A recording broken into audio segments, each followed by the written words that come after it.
You guys are complaining about that Sydney Sweeney jeans ad, so I went and saw it. That's Nazi propaganda. Good for American Eagle because their stock is up, but I haven't shopped there in 10 years, and this ad objectifying women and selling the male gaze to women is not going to make me want to shop there now. Like, ew. What was that? Did American Eagle just run an ad for eugenics? Y'all, that was a real person. These are real people. Not a parody, not a sketch, just someone who watched a jeans commercial and decided it was the return of the Third Reich. Apparently, if you're white and smiling and not covered in activist propaganda or activist slogans, you're a fascist now. And if you're blonde and blue-eyed, call the Hague. This is the liberal meltdown over Sydney Sweeney's American Eagle ad. And the internet, especially the activist mob on TikTok, absolutely lost its mind. I have seen everybody covering this, and I think it's ridiculous. And yeah, I know I'm going to catch some heat for this, but I don't care. This is ridiculous. Truth does not bend just because your feelings got hurt. Let's break down what really happened, what Sydney Sweeney actually said, and why the outrage has nothing to do with oppression and everything to do with resentment. Totally just talking about denim, right? Just a blonde-haired, blue-eyed woman explaining how her good genes gave her personality and purity. I mean, are we really going to pretend that this isn't a little fashy-coded?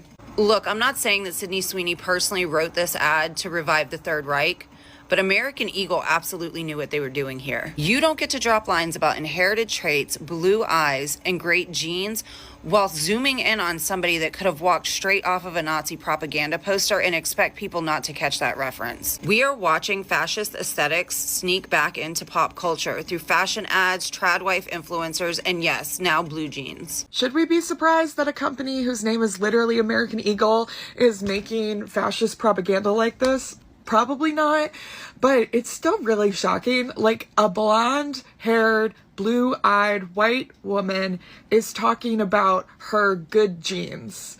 Like, that is Nazi propaganda. These people saw a beautiful woman in a denim ad and started screaming about dog whistles, Nazi codes, and racial messaging. They went from a pun to white supremacy in under 5 seconds. That tells me more about them than it does about the ad. And yeah, I'll say it. Sydney Sweeney is a beautiful woman. Very confident. Respect. That's the part of what made the ad work. And when I saw her in the ad, I thought, finally, a brand that actually gets it. Denim, a confident woman. And one of the ads had a muscle car in it, which I love classic muscle cars. That's not oppression. That's America. You may have seen the American Eagle commercial, but have you seen the entire photo shoot? Because Sydney Sweeney is laying with her German Shepherd dog in this shoot. Her name is Sydney Sweeney, so her initials are SS. They intentionally included her German Shepherd dog in the photo shoot. And in one of the clips of this commercial, they're panning up as she says, and I quote, "Genes are passed down from parents to offspring, often determining traits like hair color, personality, and even eye color. And when it pans to her face, she says, 'My genes are blue,' showing her blue eyes and her blonde hair and her white skin. They not only know that this is a dog whistle, they put the literal dog in the photo shoot. Hey, American Eagle, now do black and brown women.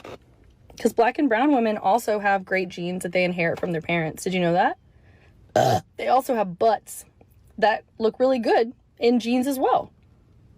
But they don't have to fit their butts into American Eagle jeans. And I realize that the point of the ads, if we're all understanding them correctly, is that you're trying to point in the direction away from black and brown. One woman actually said her initials, Sydney Sweeney, SS, were a signal.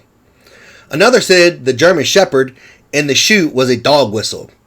They're connecting dots that don't exist. This isn't activism, it's delusion.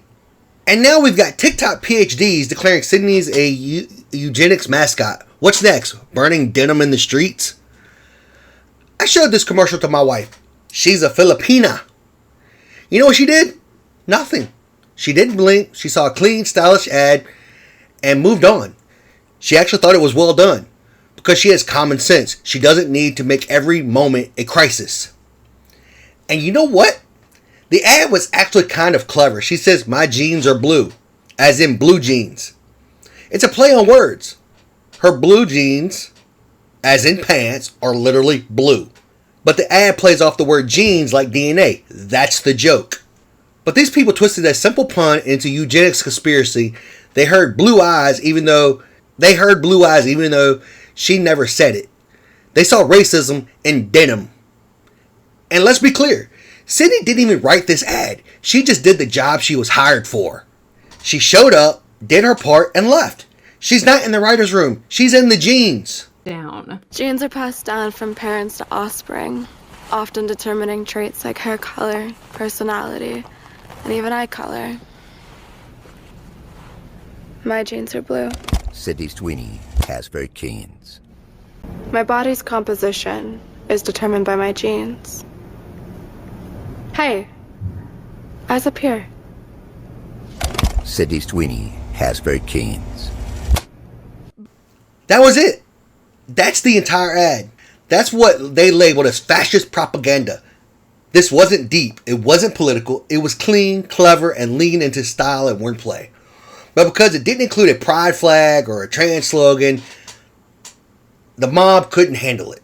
This campaign, using Sydney Sweeney in this way, is pushing women to pander to conservative men and their fantasies. And before I go any further, I also think it's important to note, and I can second this based on my own personal life experience, that a lot of conservative men just want to show the world that this is their type. But like the Madonna whore complex, they're actually likely to also be interested in women of color, black women, trans women, and then just hold a woman like Sydney Sweeney up on their arm to show to the world that they are adhering to the white supremacist, patriarchal, capitalist beauty standards. It is Nazi propaganda. There's no way around it. Let me explain. Hypothetically, let's say we did live in a nation prior to 2016 and all the bullshit that has coincided with it.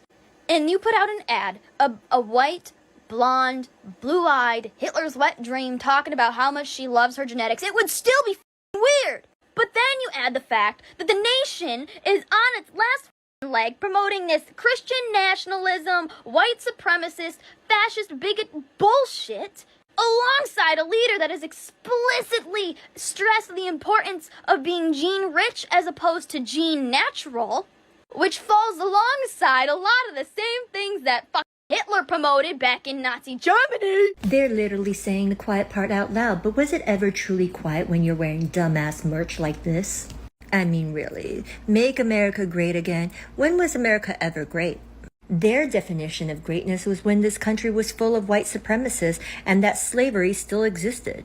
And now we have this interesting ad with a play on words where we pass on blue genes to those genetically with blue eyes. And let me just guess that they're going to market that these jeans are made out of 100% cotton. Heaven forbid that there's any poly blend or any mixture of other fabrics, because you know we will totally wrap them all up and incinerate them like we incinerated $10 million worth of contraceptives overseas and 56,000 tons of food.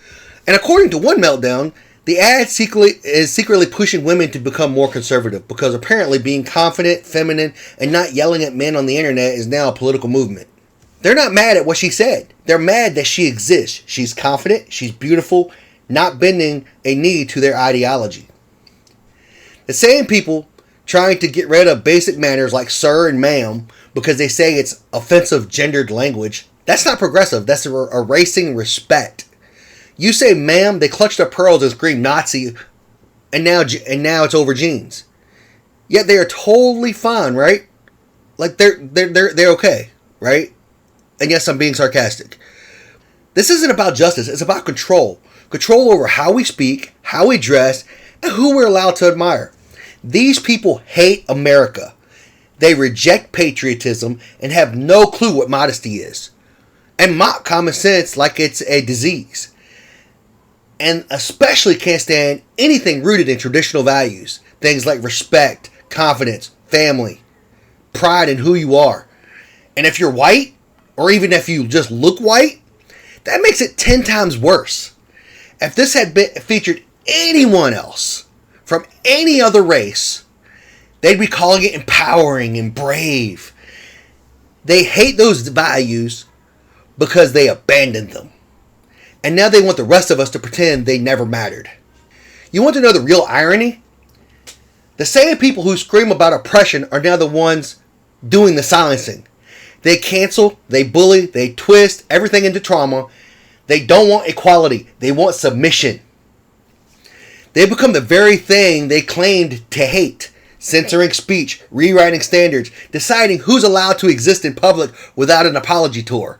And the worst part, they're too stupid or too dishonest to admit they've become the tyrants they swore they were fighting. Yeah, okay, so you know that RFK Jr. guy in office? Yeah, he's trying to do what they did in World War II and round up all the disabled people and participate in eugenics. And given that we maybe shouldn't be cracking jokes that involve genetics, especially talking about good genes in the context of a white woman with blonde hair and blue eyes. When you get to the point where where someone is claiming RFK Jr. wants to round up disabled people and somehow tying contraceptives and blue jeans into genocide, you're not protesting. You're ranting, and it shows. You know who's not offended by this ad? Women who don't hate themselves. Women who aren't desperate for a movement to give them purpose. This guy in this clip right here says it best. They're all mad at this because it's not this the way it used to be. Not only that, when they look at this, it makes them feel bad because that's not what they look like. This is closer to what they look like. So when they see this, they get upset. They're not upset because it was offensive. They're mad that it wasn't. The last few years have all been pushing woke branding. This one didn't. And it worked and it stings. Let's not forget, when companies bowed to the outrage mob and chased clout with woke campaigns, it cost them big time. The brands who catered to this nonsense all paid the price. Bud Light lost nearly $400 million because of Dylan Mulvaney's ads. Target dropped $10 billion, B with a billion, B as in a billion, in value. Disney is bleeding money across every franchise. Harley Davidson slashed their full-year forecast after U.S. sales dropped 13% and global shipments fell over 50%. Stock plummeted nearly 15%. Lowe's faced boycott threats, public backlash after DEI missteps, resulting in a 1.7% drop in comparable sales and a quiet retreat from woke initiatives. Meanwhile, American Eagle, their stock went up after this ad because the ad worked. It resonated. It didn't preach. It just connected. These people don't hate the ad. They hate that it didn't need them to succeed. And here's another reason they hate Sydney Sweeney. She's not playing their game. She's not out here bashing men, parroting feminist slogans, or distancing herself from her conservative family. She's doing her thing. Confident, feminine, chill. You better pay attention to me tonight. I'm so sick of this shit. Oh my god. Touch a boob, buy a drink. I mean, it's like very simple. Meanwhile, some women are practically begging to be hit on. Now that they realize screaming at men for 5 years might not have been the greatest strategy. Sydney Sweeney hasn't bought into the outrage machine. And she's proof you don't need to scream or signal to be successful. That's why people gravitate toward her. She's not performing, she's just real. And in 2025, that makes her dangerous to their narrative. At the end of the day, this wasn't a story about jeans. This was about a culture that can't handle confidence unless it's wrapped in an activist victim slogan. Sydney Sweeney didn't start a controversy. She just stood there, looked good, and didn't apologize for it. And in 2025, that's apparently all it takes to start a digital war. If you're tired of fake outrage and people losing their minds over blue jeans, like this video, drop a comment, and hit subscribe. I'm Gunslinger Veteran, and I'm calling it like it is.